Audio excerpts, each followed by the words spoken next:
The Mueller report comes out, no obstruction, no collusion. Well, then what do? Well, we're going to have these hearings. So they had, I think, 2 so far. What happened in those hearings? Nobody tuned in. Why did nobody tune in? Because the report itself is incomprehensible. Wow, there's Jay Sekulow, attorney for the president, sounding off on Democratic-led hearings on the Mueller report that are expected on Wednesday of next week. Now, there's a House committee vote on whether or not to authorize more subpoenas. Subpoenas for 12 more witnesses connected to the Mueller matter.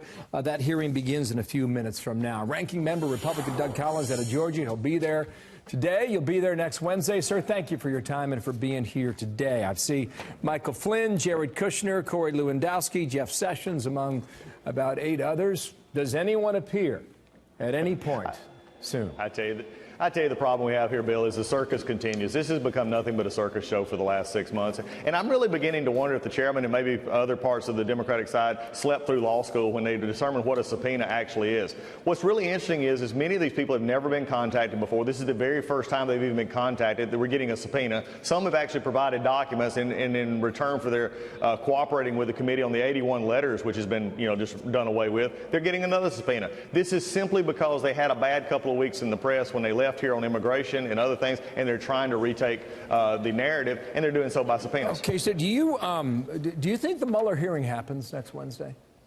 As far as I know, it does right now. Is that in doubt? I don't think. Well, I think it's in doubt that my committee chairman has decided to give away basically our authority to talk to Robert Mueller, and also it seems to be rolled by the Intel committee on this because the time frame of only 1 hour right now is all we've been given to ask on both sides is not enough. In fact, it actually breaks House rules of the 5-minute rule for a hearing. So I'm not sure what has happened here, but in their desperation to get to something that they think they can hold on to, it's at least going forward as far as we know at this point. Okay, so just so our viewers know, the way I understand it, 2 committees are going to come together at different times on Wednesday. It'll be 2 hours in the morning and 2 hours in the afternoon. Is that settled? Do you know? Well, considering I've heard about 14 different stories from the Democrats from the time it was leaked to the press and not to me as the ranking member that this hearing was actually going to be happening, we've heard a lot of different stories. But at this point in time, that's what it looks like. We're going to start around 8:30, 9 o'clock, go for our 2 hours. Okay, then here's my question to you then. You got a 448-page report. Bob Mueller could read from the report. He could reference different pages. Let's see what he does. But what is your first question? I think the first question is what you got to look at is does he still confirm the report's findings, which is what he did already.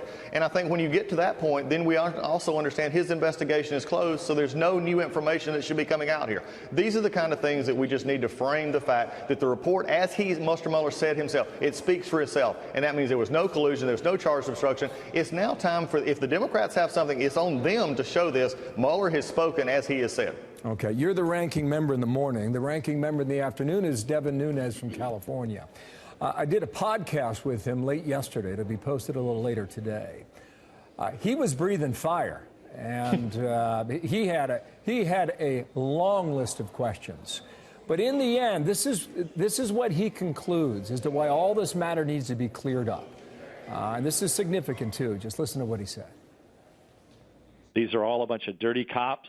And I'll tell you, some of them better go to jail or we're going to go down in a spiral in this country because you will not have a Republican that will trust the FBI or the Department of Justice for generations to come.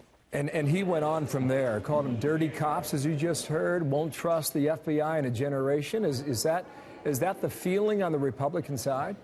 I think we've had these feelings before. I've been on your show and talked about that corrupt cabal of Strzok, Page, and McCabe and Comey, who all were at the start of this. I think this is where the Bill Barr's investigation with this going on with Mr. Durham and also the IG's report that's going to come out. And look, when it comes to these issues, those are being investigated. I support the Attorney General because those have to be asked. But as far as it comes to the Mueller investigation and what Mr. Mueller is going to say next week, I'm an old country lawyer. I'm not going to give away my questions beforehand because I want him to have to answer those questions as they come. But I'm as fed up with what we have seen over the past 2 years from the administration under President Obama, who allowed this stuff to happen, and then that built on there. Those will be things that will come out and are being investigated. Yeah, is Wednesday a bombshell or is Wednesday a dud? What do you think? I think it's whatever people want to make it. I think at the end of the day, it's going to say exactly what it was, that nothing is there, nothing happened. The Democrats are banking everything. This is their closing statement, and their closing statement will fall flat. The president, it was cleared in this. There was no collusion, no charge of obstruction. It's time to now say, why did you not do other things? It's maybe time for Mueller to have to answer why he didn't do some things in this report. That's what we're going to be focused on. We are waiting to hear what the negotiations are behind closed doors and what they come up with, and I hope you come back before next Wednesday. Doug Collins, thank you. And to our viewers, listeners at home, you can check out that podcast posted later today, Fox News Radio, and also on iTunes all the time. Doug Collins, thank you, the Republican from Georgia.